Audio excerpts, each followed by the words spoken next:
comme il l'a fait sur Terre depuis bien plus longtemps, avec les résultats désastreux que l'on sait.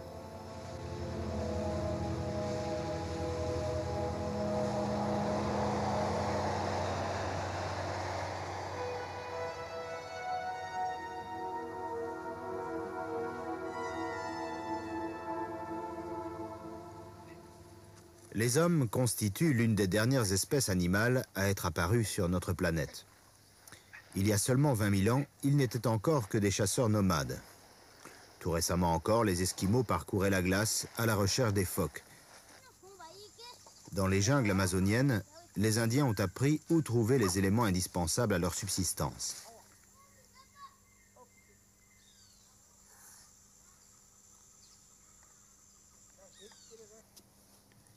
Dans les déserts d'Afrique du Sud, les Bushmen résistent à la sécheresse en prélevant le peu d'eau que peuvent leur fournir les racines ou les tiges des plantes. Pendant des millions d'années, les ancêtres de l'homme ont vécu de cueillette et de chasse. Il y a 10 000 ans seulement, toutes les communautés humaines ne vivaient pas autrement.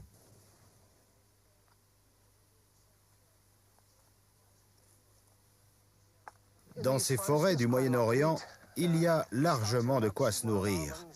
Des pistaches, des amandes sauvages, des glands et toutes sortes de baies. Il y a 10 000 ans, les animaux sauvages abondaient. Il y avait des chèvres, des porcs, des chevaux, des taureaux sauvages, des gazelles. Mais malgré tout cela, la vie était dure. Des pluies torrentielles, des nuits glaciales et des journées torrides. Et puis, il y a 9 000 ans environ, tout a changé. L'homme a fait un pas décisif. Jusqu'alors, comme tous les animaux, il avait été conditionné par son environnement. Il avait été le jouet des éléments. À partir de ce moment-là, il a décidé de maîtriser cet environnement. Il a commencé à plier la nature à ses exigences, à la domestiquer à son profit. Cette vallée a été un des foyers de ce processus. À Béda, en Jordanie, on a retrouvé les vestiges d'un des premiers villages construits par l'homme.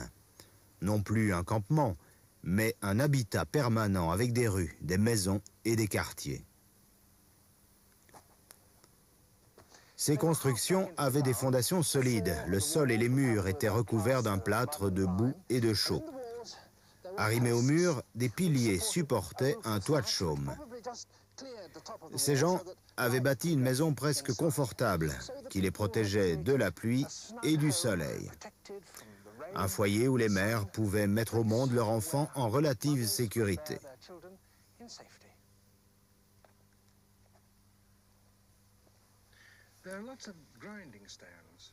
Ici, on a retrouvé beaucoup de meules destinées à moudre une sorte d'orge sauvage qui poussait dans la région. Elles ont servi également à moudre les grains d'une autre plante, elle aussi sauvage à l'époque, le blé dur. Solidement, confortablement installés ici, les habitants se découragèrent rapidement d'aller battre la campagne au hasard pour récolter le blé, l'orge et d'autres céréales, comme ils le faisaient depuis des siècles.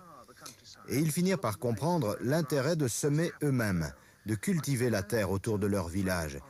Ils pouvaient ainsi la surveiller, ils pouvaient s'assurer qu'elle ne serait pas saccagée par les animaux sauvages. Peu à peu, ils perfectionnèrent leur culture, ils augmentèrent les rendements, et c'est ainsi qu'ils devinrent les premiers véritables agriculteurs. On a également trouvé ici beaucoup d'ossements de chèvres que les habitants de Béda avaient, semble-t-il, réussi à apprivoiser et à faire se reproduire en captivité. Les procédés de domestication et les animaux domestiques eux-mêmes ont alors lentement gagné l'Europe. Il y a 7000 ans, les peuplades vivant dans la France actuelle élevaient déjà leur bétail. 1000 ans plus tard, leur technique et les gardiens de troupeaux eux-mêmes traversaient la Manche pour gagner l'Angleterre. Ils ont débarqué ici quelque part dans le sud de l'île, mais la terre qu'ils découvrirent alors ne ressemblait pas à celle-ci. À l'époque, la région était presque entièrement boisée. Les animaux sauvages abondaient, on leur mena une chasse intensive. Le cochon sauvage était comestible, mais il fut domestiqué et la race d'origine s'éteignit. Les loups, trop dangereux, furent exterminés. On captura les castors pour leur fourrure. Vers le XIIIe siècle, eux aussi disparurent. Les élans, eux, avaient été tués jusqu'au dernier, avant même la conquête romaine. Les plus puissants animaux préhistoriques de ces forêts étaient les aurochs. Il semble qu'ils aient fait l'objet d'une sorte de culte. On retrouve leur effigie sur les murs des cavernes, en France notamment. Ce sont les ancêtres des bovins domestiques. Certains de leurs lointains descendants vivent encore dans les monts Cheviot, au nord de l'Angleterre.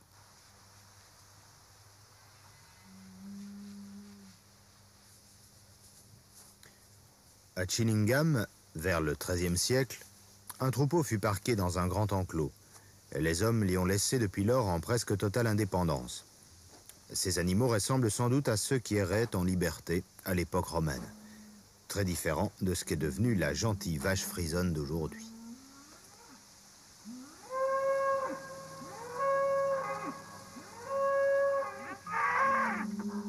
Après avoir transformé l'animal sauvage en animal relativement docile, les fermiers ont utilisé les mêmes techniques pour modifier sa morphologie elle-même. Le but final étant évidemment de produire un maximum de viande. Ces jolies peintures, commanditées par de fiers éleveurs du siècle dernier, révèlent clairement les canons de la race bovine à l'époque. Ils n'ont pas fondamentalement changé. De nos jours, les pattes des taureaux sont à ce point chétives qu'elles ne leur permettent pas de chasser un rival. Beaucoup n'ont même plus de cornes pour affirmer leur virilité. À quoi bon d'ailleurs, puisque la fréquentation des vaches elles-mêmes leur est interdite. On prélève leur sperme artificiellement et ils les fécondent à l'autre bout du monde sans même quitter leur étable. Soigneusement gavés, ces bovins peuvent grossir d'1 kilo par jour et se retrouver à l'abattoir en moins d'1 an. Ces nouvelles races de cochons, descendants directs des sangliers de nos forêts, grandissent 5 fois plus vite que leurs cousins sauvages. En 6 mois, ils sont bons à abattre.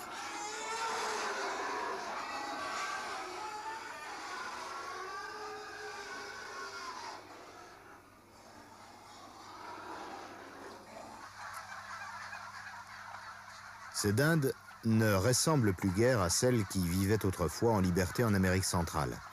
On les produit en masse par insémination artificielle.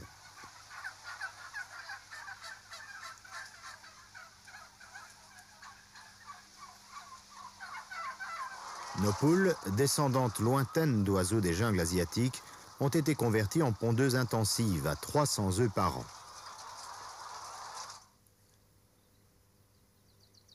Les mêmes techniques de production sélective sont appliquées à nos légumes, originaires du monde entier.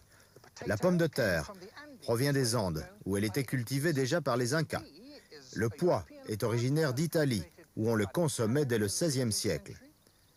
Les fèves viennent du Mexique, la rhubarbe de Chine, la betterave d'Allemagne. Et ce légume-ci était cultivé au 7e siècle en Afghanistan. On le transplanta en Afrique du Nord. Les Maures l'amenèrent en Europe, où les Hollandais s'en firent une spécialité. C'est la carotte. D'autres végétaux, qui interviennent pour une part essentielle dans l'alimentation humaine, ne poussent cependant pas dans nos potagers, où ils passeraient pour de mauvaises herbes.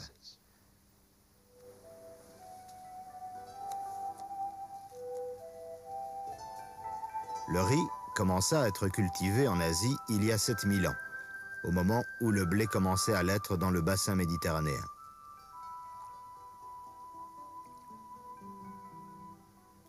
Au fil des siècles, on perfectionna les techniques de production dans des terrasses inondées, au point que le riz se récolte aujourd'hui plusieurs fois par an.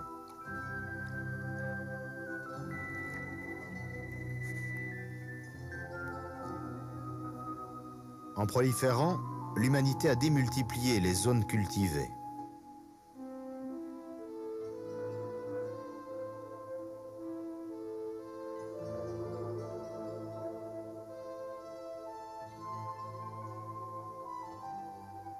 Aujourd'hui, 11% des terres arables sont destinées à la seule culture du riz, dont dépend l'alimentation de la moitié de la population du globe.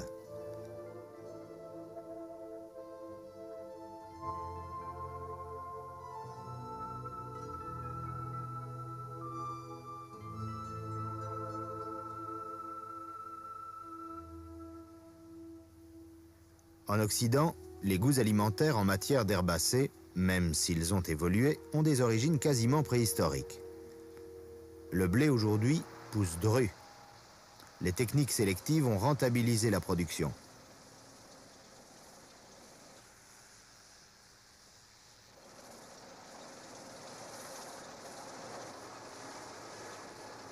En un demi-siècle, le volume des récoltes a doublé. Et aujourd'hui, ces tiges supportent 10 fois plus de graines que celles qui poussent encore à l'état sauvage dans les terres désertiques du Moyen-Orient. Cette évolution a cependant un prix. Un blé tel que celui-ci ne peut se reproduire sans l'intervention de l'homme. On l'a immunisé contre des maladies telles que la moisissure ou le charbon des céréales. Mais ces maladies elles-mêmes évoluent. Elles menacent les nouvelles espèces, au point que les agriculteurs doivent en changer tous les 10 ans. De nos jours, ne poussent plus aux États-Unis que 4 familles de blé. Si les producteurs ne réussissent pas à développer d'autres croisements, au départ d'espèces sauvages, l'alimentation du monde occidental tout entier pourrait être menacée.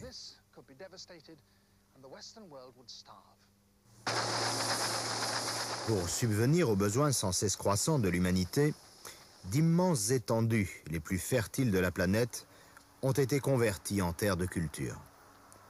Cette transformation a entraîné la disparition de centaines d'espèces d'insectes et d'autres petites créatures. L'être humain a ainsi exclu sur des milliers de kilomètres carrés d'innombrables formes de vie. En façonnant la terre, en introduisant avec la monoculture un nouvel environnement, l'homme a créé, ici et là, de nouveaux univers terrestres, dont il est le maître absolu.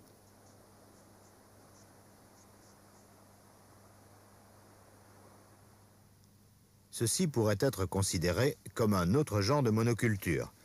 L'espèce qui prolifère ici est celle de l'Homo sapiens. On pourrait supposer que les plantes et les animaux n'ont plus leur place dans un tel environnement. C'est faux. Beaucoup de citadins aspirent, semble-t-il, à la compagnie d'autres créatures vivantes. Mais bien entendu, ils ont une fois de plus voulu adapter ces compagnons à leurs caprices et à leurs fantaisies, en altérant leur taille, leur fourrure et même leur odorat.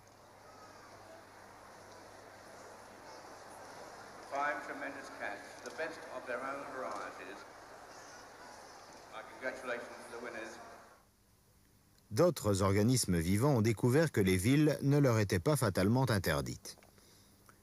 Au fond, si une coulée de lave apparemment stérile peut finir par être colonisée, pourquoi pas l'asphalte d'une rue? Au XVIIIe siècle, un botaniste recueillit une herbe de Saint-Jacques, ou Jacobie, qui poussait sur les pentes de l'Etna. Il lui prit la fantaisie de la ramener à Oxford, pour tenter de la cultiver dans un jardin botanique. 60 ans plus tard, l'herbe avait prospéré sur les murs du collège.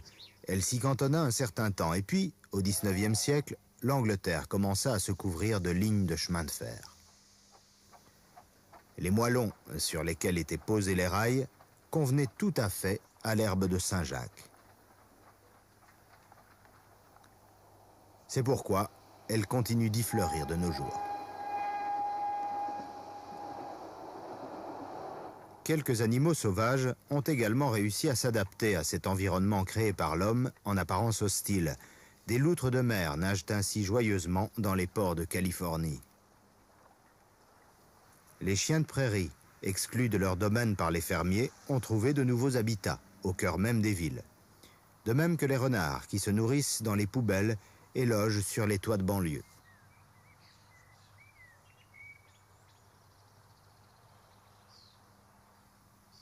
Dans le sud-ouest des États-Unis, les pics de Californie continuent de stocker des glands dans les troncs de sapin, même si ceux-ci ont été transformés en poteaux télégraphiques.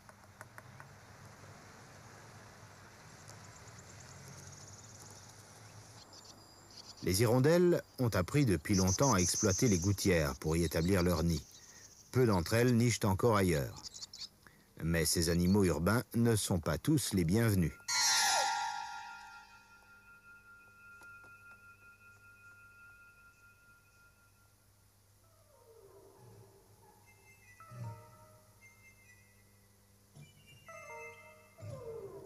Ces insectes, ou ces mammifères un peu trop familiers, prétendent nous disputer notre nourriture. D'autres s'attaquent à nos biens. Alors, c'est la guerre.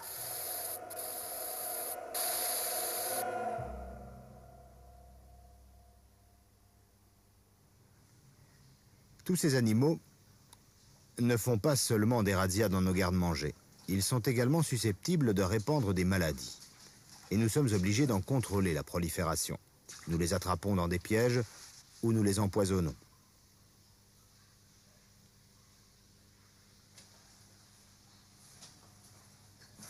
Si nous voulons survivre dans les grandes concentrations urbaines que nous nous sommes créées, nous devons gérer les communautés animales et végétales qui s'y développent.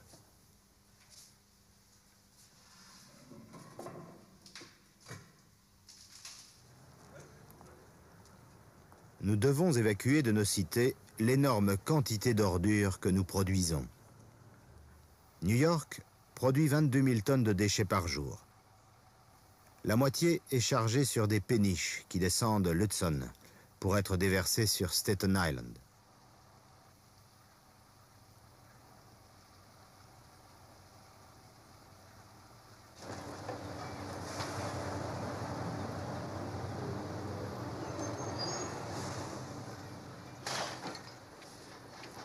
Les déchets sont déposés en couches d'1 mètre d'épaisseur sur 60 mètres de largeur.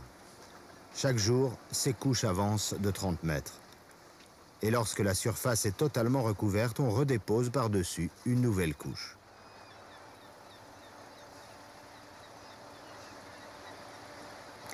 Mais cette manière de procéder est coûteuse.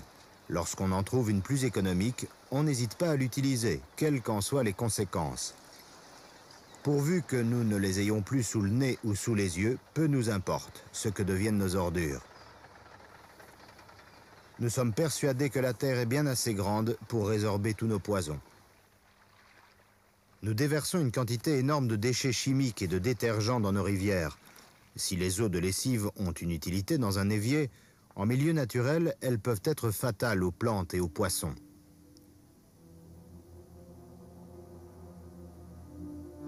En dépit de toutes les réglementations, nous déversons du pétrole dans la mer, au point qu'aujourd'hui, il n'est pratiquement plus un coin d'océan, si éloigné soit-il, où l'on ne rencontre ici ou là une nappe de mazout.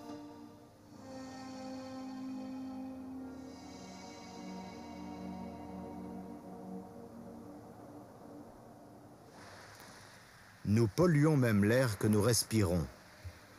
Les gaz d'échappement de nos moteurs empoisonnent l'atmosphère de nos villes.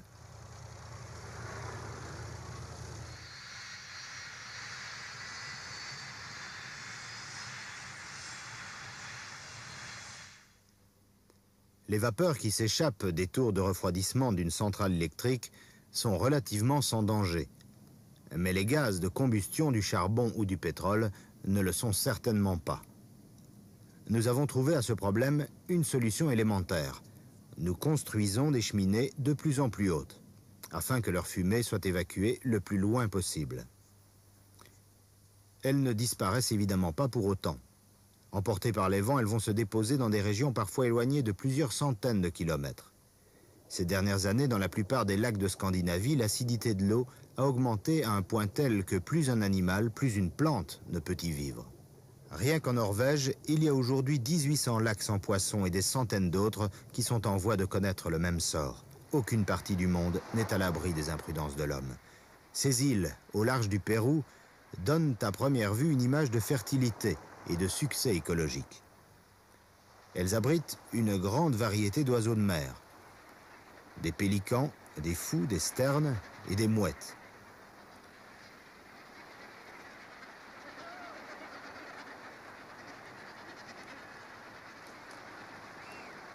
Mais il y a 35 ans, un autre oiseau vivait ici.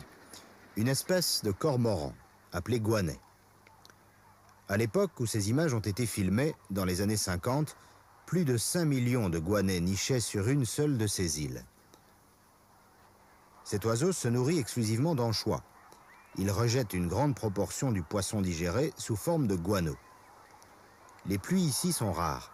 Le guano n'est pas dissous par l'eau. Ils s'accumulent sur les rochers. Or, il y a un siècle, on s'aperçut que cette substance organique constituait un fertilisant d'une richesse incomparable. Le guano fut récolté systématiquement et vendu au prix fort. Et le guanet devint l'oiseau le plus rentable du monde. Mais dans les années 50 se développa en Europe la fabrication des fertilisants chimiques. Le prix du guano chuta et les populations qui en vivaient commencèrent à récolter non plus le guano, mais les anchois. En une seule année, on en pêcha 14 millions de tonnes vendues comme nourriture pour bétail. Cette pêche intensive amena rapidement la quasi-disparition des anchois dans ces eaux. Et par voie de conséquence, un effondrement de la population des cormorans guanais. À l'heure actuelle, la population des cormorans sur cette île est tombée à 2% de ce qu'elle était il y a 35 ans. Et ces murets, qui auraient été entièrement recouverts de guano en 2 ans, n'en accumulent plus aujourd'hui qu'une couche infime. Mais les cormorans ne laissent pas tomber le guano que sur terre. L'essentiel se dépose en mer. Il y fertilise les eaux. Il permet le développement des plantes flottantes, donc du plancton, qui sert de nourriture aux anchois. Ainsi, le cercle est bouclé. Si vous avez moins d'anchois, vous aurez moins de cormorans. Mais si vous avez moins de cormorans, vous aurez aussi moins d'anchois. Sans compter que les anchois ne servent pas de nourriture qu'aux seuls cormorans, mais à d'autres espèces de poissons comme les bars et les thons. Conclusion, cet acte de surpêche irréfléchi, il y a 35 ans, a entraîné pour cette région la perte des anchois, des cormorans, du guano et des poissons de mer. C'est un coup fatal pour l'économie péruvienne.